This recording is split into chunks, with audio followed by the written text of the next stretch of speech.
Hi guys, welcome to LearnCity. Today's topic is classification of living things. So when we say classification, what exactly do we mean by classification? Now, classification can be defined as the arrangement of living things into groups based on their structural, genetic, and cellular organization. What we mean by this is that we are just arranging living things into various groups based on either their genetic structure or the arrangement of their cells, that is their cellular organization.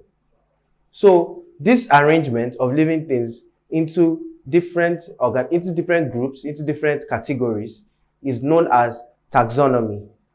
Taxonomy is just the biological term for classification. Now, let's talk about the system of classification of living things that is used today. Now, before we can talk about the system of classification of living things that is used today, what we use today, we have to talk about the original system of classification of living things that was used. Now, the system used today is based on the system introduced by Carl von Linné.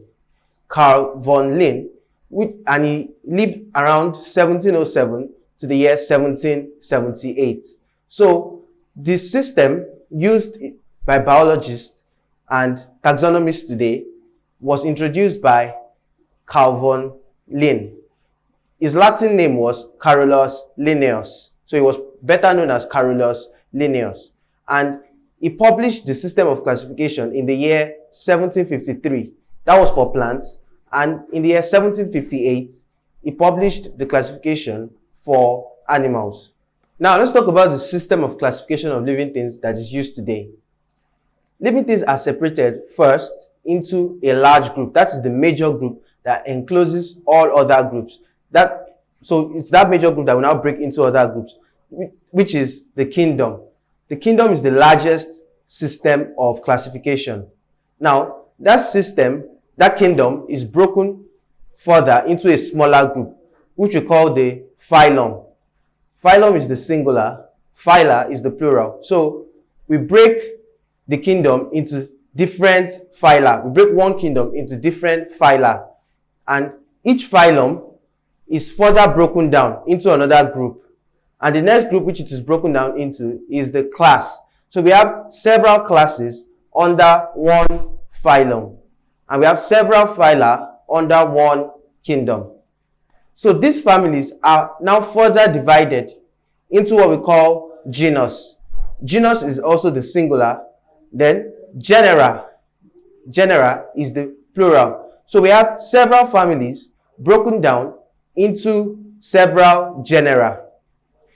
Now each genus under these families is further broken down into species, which is the smallest system of classification. So each genus is further broken down into species. So we have species as the smallest or lowest group of classification. So what do we mean by species? This last or lowest means of classification. What do we mean by this species? What is a species? A species can be defined as a group or a population of related organisms that can interbreed within themselves to produce a fertile offspring. So what that means is group of related organisms that can mate to produce an offspring that is fertile is a species. Now, a group of related species is, when you put a group of related species together, is when we get a genus. So that is going back up the system of classification. When you put several species together, we get a genus. When we put several genera together, we get an order. When we put several orders together, we get a family. When we put several families together, we get a class. When we put several classes together, we get a phylum. When we put several phyla together, we get a kingdom. So that is the system of classification of living things. Now, many biologists in their system of classification use this system. From that broad system of classification, they classified all living things into 5 kingdoms. Most biologists, that is the system used by most biologists. Now, these kingdoms are kingdom Monera, kingdom Protista, kingdom Fungi, kingdom Plantae, and kingdom Animalia. So those are the 5 major kingdoms in the classification of living things. Now, despite this classification of living things, there are some organisms that do not fall under this classification. So, next class, we'll be talking about the virus, which is an example of a living organism that doesn't classify under any of these 5 kingdoms. It cannot be classified under any of these broad 5 kingdoms. So we'll be talking about that in our next class. See you next class.